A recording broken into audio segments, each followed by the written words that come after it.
22 000 spectateurs, record d'affluence pour le Stade Océane en septembre dernier. Et c'était pour du football féminin.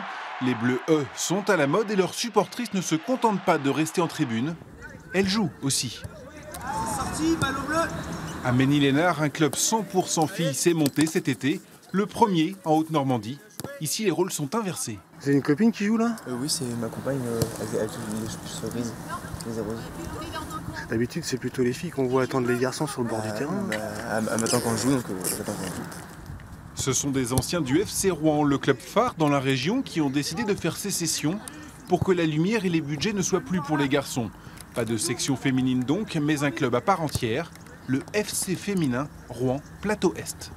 Le rapport garçon-fille est complètement déséquilibré. En fait, il y a peu de structures d'accueil pour développer le sport féminin. Et le fait de le faire ici à Ménil-Esnard et de prouver qu'on peut le faire, c'est un peu le challenge.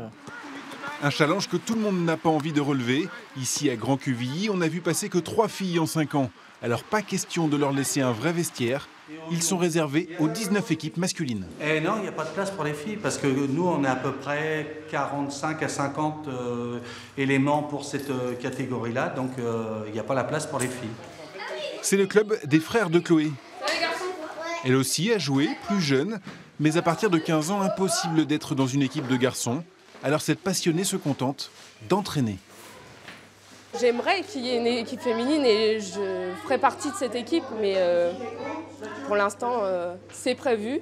Mais pour l'instant, On vous sent un peu résigné. Ouais. Un peu triste, quoi. Dans ce monde encore un peu machiste, la Ligue de Normandie vient de voter l'obligation d'une section féminine, au plus tard en 2018 pour les clubs de niveau régional. Créer une catégorie suffira à éviter la sanction. Les U9, c'est du foot à 4. Pour les U11, c'est du foot à 5. Ensuite, on a le championnat U15 qui est du foot à 7. U18 qui est du foot à 7 aussi.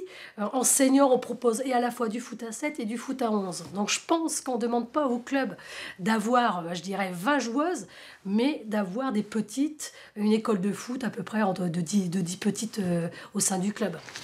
Avec le rêve pour certaines de devenir footballeuse professionnelle, un métier encore très très loin des standards masculins. Mais ça, c'est une autre histoire.